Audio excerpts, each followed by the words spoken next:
Assalamualaikum warahmatullahi wabarakatuh. Teman-teman Pastuper semua, kembali lagi bersama saya Uwak dan Miu guys. asik dengan Mas Ges. Ya, sekarang kita udah berada di mana nih, Mas?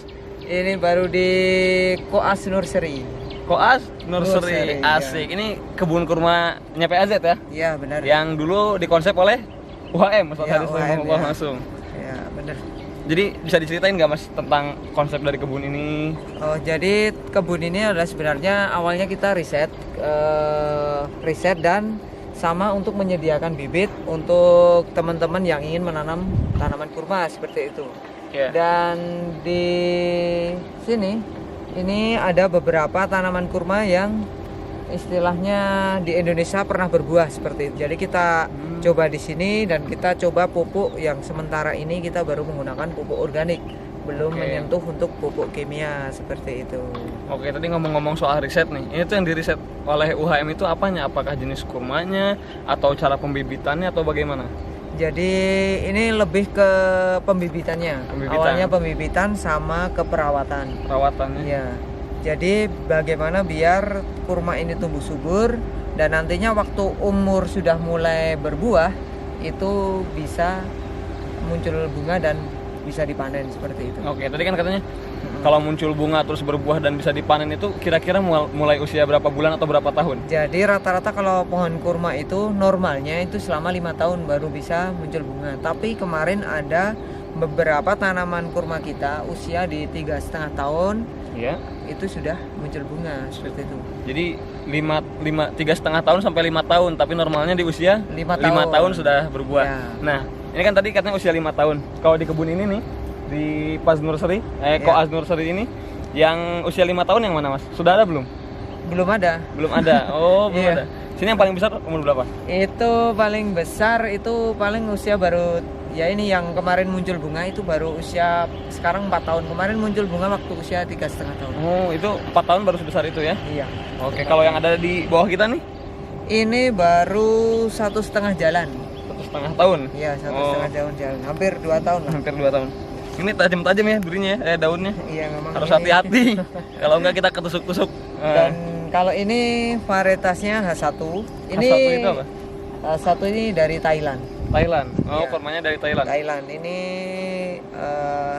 kalau di Thailand kan ada 2 varietas, ada KL1 Iya, sama H1 ini. Nah, kalau H1 ini memang ini dari Ustadz Haris semua. H1 ini dari Ustaz Haris semua. Iya. Bisa dijelasin nggak Mas? H1 itu apa bedanya sama KL1 tadi, KL1? Kalau dari ciri-ciri fisiknya, kalau KL1 itu lebih, kalau ini menurut pengamatan saya, itu lebih pertumbuhannya itu tinggi gitu. Oh, Kalau KL1. sedangkan ya H1 ini lebih perdu dan apa ya, lebih gini, apa ya, apa lebih perdu lah, Lebih Kak. melebar, jadi tumbuhnya nggak ke melebar. atas dia kalau H1 Nah, dibandingkan gitu. KL1 ya. Iya. Nah, terus tadi katanya yang H1 itu dari UHM semua ya. Iya. Itu dulu awal mulai apa Koas Nursery ini dari kapan mulainya UHM? Ini UHM ini mulai bulan hampir setahun nih, hampir Desemberan. Mulai dari Desember ya. Iya. Jadi sekitar 6 bulan sebelum dia wafat. Iya. Oh. Jadi memang UHM ini memang karena memang ada suatu hadis kan, itu Iya. hadis yang istilahnya nanti akhir zaman pegang biji kurma tanamlah seperti itu, makanya kita persiapan di akhir zaman ya kita tanam dari Kurma. sekarang. Oke. Tanam kurma seperti itu. Iya, Cuman biar memutus mitos kalau kurma ini tidak bisa buah, makanya kita baru riset juga. Dan ternyata dari teman-teman yang memelihara kurma kemarin di Jogja, kemudian di Bekasi itu udah banyak yang berbuah juga. banyak yang berbuah. Ya. Jadi walaupun di Indonesia kurma masih tetap bisa berbuah. Ya. Dan ini udah ada yang ngumpulin tanaman kurma yang berbuah itu di Pasuruan juga. Oh, di Pasuruan. Nah, ya, gitu. Terus tadi soal perawatan nih Mas. Ini Iya. tuh kurma tuh ada perawatan khusus nggak atau kayak tanaman pada umumnya? Kalau kurma ini sebenarnya lebih mudah sih perawatannya daripada tanaman lainnya. Iya. Karena memang dia kan sebenarnya tanaman yang suka kering gitu kan. Dalam keadaan kering itu nggak Maksudnya apa-apa. gampang gitu. kering atau gimana suka kering tuh? Enggak, maksudnya kan dia kan di sana di Arab kan Suka panas-panasan. wah gitu kan. Dan sedangkan di kita kan tropis kan, ada hujan, ada panas gitu Iya. kan. Jadi kalau di sini kalau perawatan kurma lebih pengairannya itu lebih nggak seintensif tanaman lainnya. Cuman kalau lebih diintensifkan itu ternyata lebih bagus seperti itu. Oh, jadi walaupun kurma ini tanaman dari negeri yang kering, asalnya tanaman kering, tapi kalau perairannya sistem irigasinya bagus, bakal lebih bagus juga hasilnya. Ya, seperti itu. Oh, gitu ya. Iya. Terus soal pupuknya nih, Mas. Ya. Pupuknya itu gimana di sini? Kalau pupuk kita pakai pupuk organik. Pupuk organik. Ya, kemarin kita bikin sendiri pakai formula Doan. pakai formula. Kalau awalnya kita pakai formula dari akar-akaran, Mas. Oh, Jadi memang ada bakteri-bakteri untuk pemacu tumbuh dan pemacu bunga. dari pasak bumi. Oh, bukan pasak bumi, geng. Oke. Itu nanti bikin beda ya. Nanti yang tumbuh malah yang lain nanti. Kalau yang sekarang kita lakukan ini menggunakan kotoran dari kambing yang di Doas kemarin ya. Oke, teman-teman Pas Trooper, tadi sudah bincang-bincang sedikit tentang koaz ini bersama Mas Muklas. Dan sekarang kita mengajak teman-teman dari Pas Trooper untuk melihat koaz nursery ya, untuk melihat kebun kurmanya koaz. Oke, yuk langsung kita lihat. Aduh. Begini.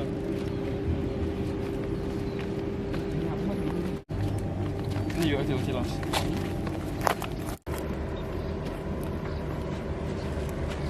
Oke, teman-teman Pas Trooper, sekarang kita udah ada di bagian pohon-pohon kurma yang beraneka ragam. Di sini ada tadi H1 ya, Mas ya? H1 ini H1 sampai sana. Kesana KL1.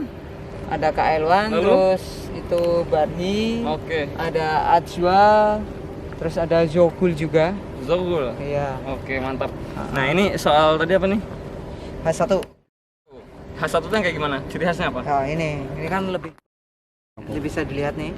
Yang Dia lebih tinggi ya? perdu ya, menyamping. Oh, Dia itu iya, lebih menyamping. lebih lebar. Sedangkan bisa dibedakan sebelah sini ya. Nah, ini KL1 nih.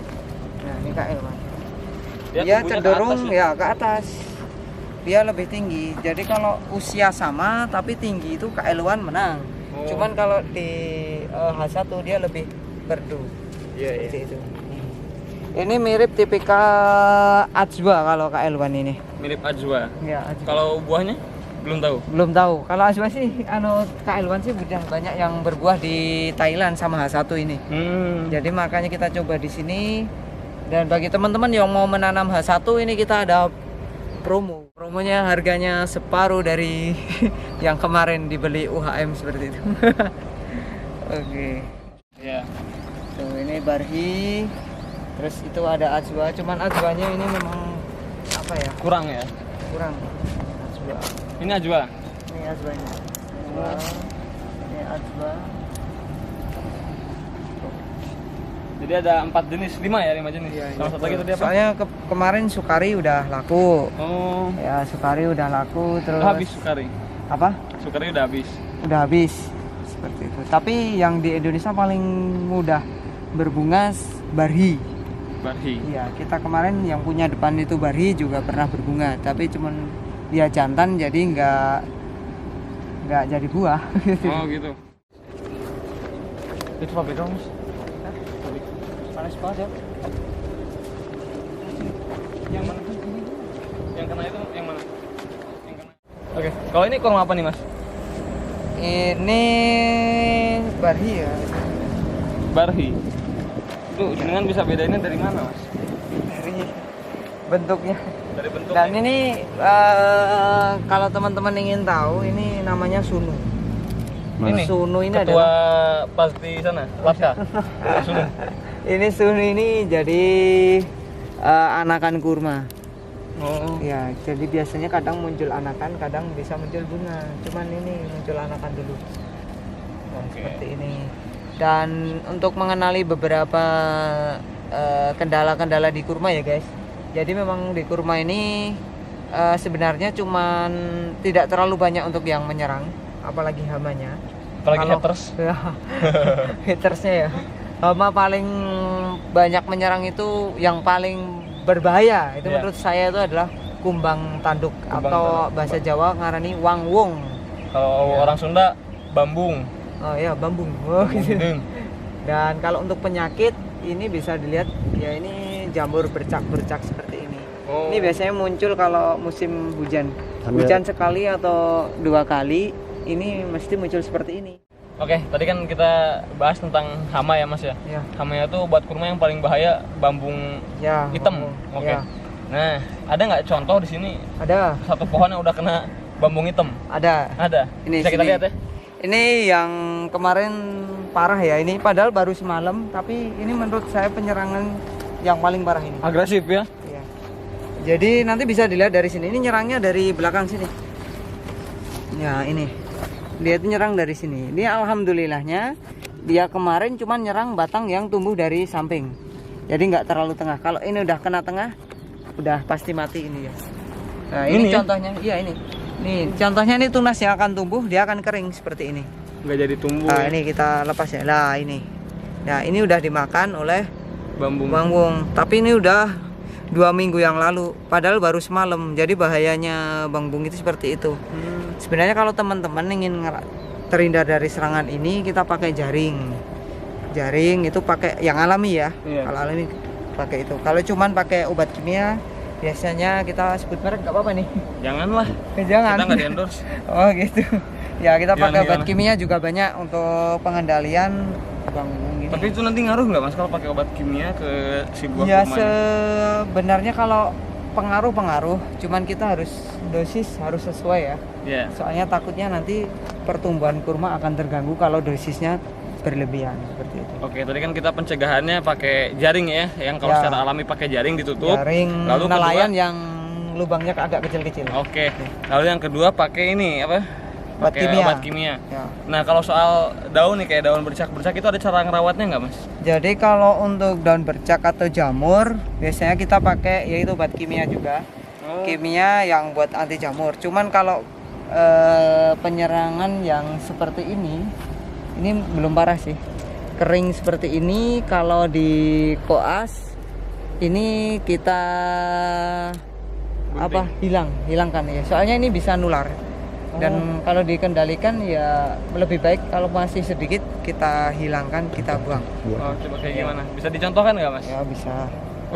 Kayak Udah gini- bawa gini ini ya. ada siap-siap dari rumah bawa gunting. Jadi ini kan ini masih ada kan? Ya ini kita potong segini aja, dan kita buang. Oh, potongnya dari langsung dari Oh bawah. Coba awas ini bisa ada tawonnya mas. Ini saya udah kena ini. Jadi ini apa ya? Lebah pelindung kurma kata teman-teman pengurma. lihat. Oh gitu ya? Ya tapi itu kalau keganggu juga menyengat. Oh ya udah jauh-jauh aja kita Mas. Ada lagi nggak yang udah kena ini? Kayak gini nih. Ini juga kena ini. Banyak bercak-bercaknya tuh. Ini kemarin kasus wangwung juga, tapi alhamdulillah ini masih terselamatkan ya. Jadi dia tumbuh lagi di tengah nih. Nih baru bagus dia mulus. Ya mulus ini Bening baru. kayak doi. Wis. Gitu. Jadi memang kemarin hujan sebentar nggak panas. Ini musim pancaroba lah inilah. Iya. Peralihan musim ini memang banyak serangan hama dan penyakit. Kayak Jadi- kalau orang tuh demam ya kalau Iya. orang tuh. Kalau kurma gini. Mas, tadi kan kita bahas tentang bambung tuh.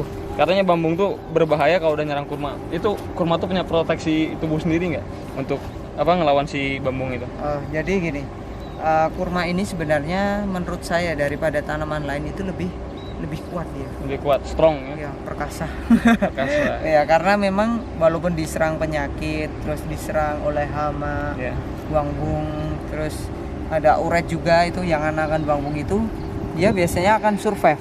Survive. Iya dia akan survive dan kalau diserang buang-bung di titik tertentu dia nggak sampai titik tumbuhnya, dia akan muncul anakan. Oh, seperti itu. muncul baru lagi. Kadang kalau diserang dari atas itu cuman dari nggak titik tumbuhnya masih hidup, dia akan muncul lagi tunas baru. Oke.